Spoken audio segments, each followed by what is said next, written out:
good to have you all here this morning. We have a number of guests here, and I want to begin this morning with Connie Hornung and Seema Rizvi to talk about the upcoming International Expo on Sunday. Connie?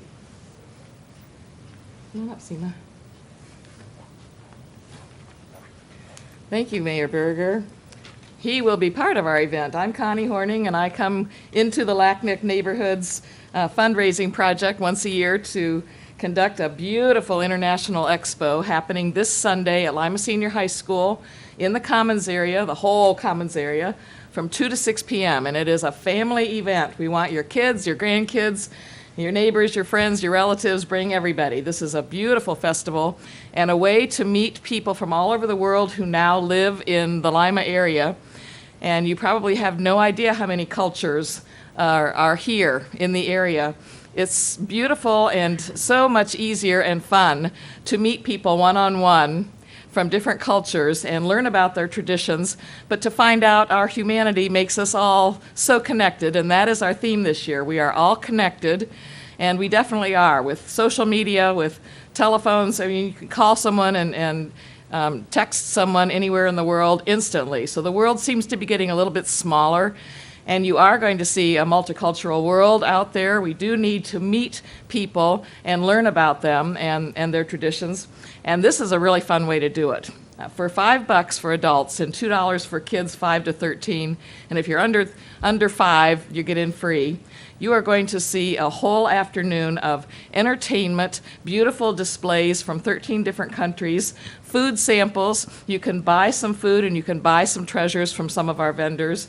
And you're going to just experience a really unique world about traveling around the world without having to leave Lima. Mayor Berger will be reading a proclamation for us because this is the 10th anniversary, and we appreciate that. Londell Smith will be our MC this year, and we have a variety of events going on, all sorts of entertainment and activities for children. And the children's activities area will include Pat LeBove, who will be telling African story tales all afternoon, while the kids are busy making African drums and shakers with rice in them, friendship bracelets, face painting, all kinds of activities, a wall, a mural of the globe with our hands connecting around the world. Really fun activities for kids. And while the kids are busy, parents can watch all the fabulous entertainment. And there are interesting things going on in the different booths. For example, you will see, well, I'll let Seema explain what's going on in the booth from India. But some of the other booths, you'll see Japanese calligraphy and hieroglyphics. Experience watching steamed dumplings being made from the China booth. Yes, Lima Senior has a Chinese visiting teacher for a couple of years, every couple of years, and those Chinese students will be playing a song on a variety of instruments as part of our entertainers. Other entertainers are from all over. We have a group called the Sakura Group. They are Japanese zither players. Now that might sound funny, but wait till you see these instruments. They're 5 feet long, and the ladies are all dressed in the most beautiful kimonos, and they will be playing lovely Oriental music along with what's called a shakuhachi flute. And this gentleman will be playing the flute. If you're familiar at all with any Oriental music, it's beautiful and calming. You'll see a parade of nations with all of our vendors who will be on stage to talk about a little bit about themselves, what they're wearing, and maybe a couple of things that kids like to do in their countries. You'll see a singer from Samoa and a piano player from Zimbabwe. They are both students at UNOH Center. And we'll have children from a Tunisian family who will be playing piano and singing. We'll also have a young lady from India who will be singing, and Seema can tell you a little bit about her. And it's just a fantastic afternoon. We really hope you will come for the little bit of $5 at the door. It is a fundraiser for LACNIP. We hope to see everybody there. This is Seema Rizvi from India. She's in charge of the booth from India, and she'll tell you a little bit about what you'll see in her booth. Thank you, Connie. Hi. Speak into the mic. Good morning. Hi, good morning, everybody. And thanks, Mayor Berger, and thanks, Connie, for getting me here. At this International Expo, I will be talking about India, and we'll be representing India and bringing lots of variety of stuff from India for display, and there'll be plenty of food for tasting, free food for everybody to taste. There'll be also a table for henna painting. You know, it's an herbal stuff that we put on the hand, and it gives a very good color, and lots of items. And one of the girls will be singing Indian song, and we'll be talking about Indian culture and different communities and the different communities within India. So there's a whole lot to explore, and please come. It's like you're visiting a small visit to India. So thank you very much, everybody.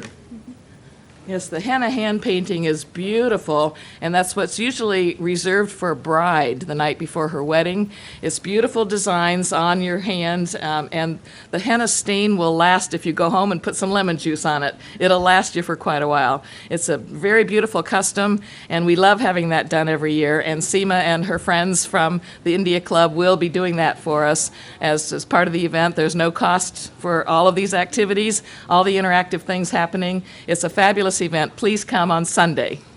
Thank you. Connie.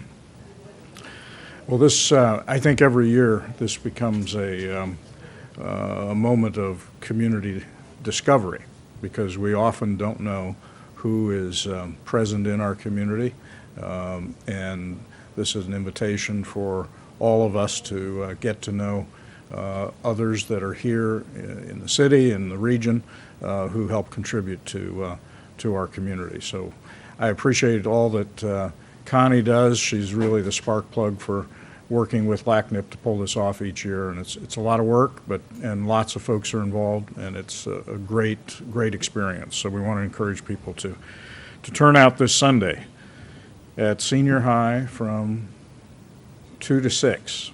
Okay, very good. Also this morning, we have representatives here from Crime Victim Services. And ladies, if you want to come up, there's we want to acknowledge the work that's happening that Crime Victim Services is doing specifically around issues relating to sexual assault and harassment. So Nicole, or...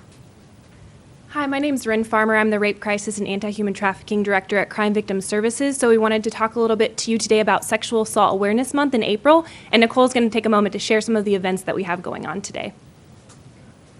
Thanks, Ren and Mayor Berger, for the opportunity for us to be here today to talk a little bit about sexual violence, which is very pervasive throughout all communities, but also affects the Lima community as well. So we have planned some events for the entire month. And if you go on our Facebook page, which is Rape Crisis of Allen and Putnam Counties, you will see those multiple events that are happening. And we also will do giveaways every Wednesday. So if people share and like the page, they will receive a gift every Wednesday. We'll pick a winner. So the first event we're having is on April 14th. It's at the Meeting Place on Market, and it's a poetry slam in honor of Sexual Assault Awareness Month and in honor of our survivors. It's going to be from 5 to 7, and then afterwards we're doing a balloon release in the Lima Town Square. The next event is called Denim Day, and it's Wednesday, April 27th. We're asking everyone in the community to wear jeans that day. And in case you're not familiar with what Denim Day is, this was triggered by a ruling in the Italian Supreme Court in the 90s, where a rape conviction was overturned because the justices felt that since the victim was wearing tight jeans, she must have helped her rapist remove the jeans, thereby implying consent. So the following day, the women in the Italian parliament came to work wearing jeans in solidarity with that victim. So since then, that has become a trend in communities. So again, that's Wednesday, April 27th. Also, lastly, we have a memorial of pinwheels with child sexual assault awareness. There's 200 pinwheels representing 200 children that were serviced at the Child Advocacy Center last year. That is right outside of our agency, 330 North Elizabeth Street, and there's a sign there proclaiming that as well. So thank you very much. We do have a proclamation regarding this, and I want to offer that at this point. Whereas Sexual Assault Awareness Month calls attention to the fact that sexual violence is widespread and impacts every person in our community. And whereas 1 in 5 women and 1 in 70 men report experiencing rape at some time in their lives. And whereas the opening of the Child Advocacy Center of West Central Ohio in 2013, or since that, the opening of the Child Advocacy Center in 2013, over 240 child victims of sexual violence have been served in our community. Child sexual abuse must be addressed in 1 in 4 girls and 1 in 6 boys who will become victims of sexual abuse. Whereas on college campuses, 1 in 5 women and 1 in 14 men are victims of sexual violence, with 90% going unreported. Whereas the many programs of crime victim services are dedicated to preventing sexual violence while supporting and assisting all victims of crime. Crime victim services served 150 survivors of sexual violence and over 2,500 victims total during 2015, last year. Whereas the purpose of Sexual Assault Awareness Month is to bring the Lima community together to shed light and promote a movement of awareness, education, and action. This problem is everyone's business. Let us end the silence and be reminded every day as a chance to generate a revolution for the future of our community in bringing an end to sexual violence. Now, therefore, I, David J. Berger, Mayor of the City of Lima, do hereby proclaim the month of April as Sexual Assault Awareness Month in our community and ask all citizens to join advocates and communities around the country in playing an active role to prevent sexual violence among children and adults. In witness whereof I have hereunto set my hand and caused to be affixed the seal of the City of Lima this day of April 2016. It's really an important initiative, an important work that's being done, and I think that, as was indicated by some of the data, the silence about it, it actually encourages ignorance of the problem. And it's important that these kinds of efforts are made so that people, in fact, become aware of the services, but also the need for engagement. So thank you all for the work that you're doing. I want to invite up Chris Fast from the Income Tax Department. He has about 20 minutes to talk about his favorite topic, right? Well, it's the topic that we all need anyway. But I'm just here this morning to announce that this coming Saturday, April 9th, we will be offering our Saturday hours to the public to come in and get assistance with filing their City of Lima income tax returns.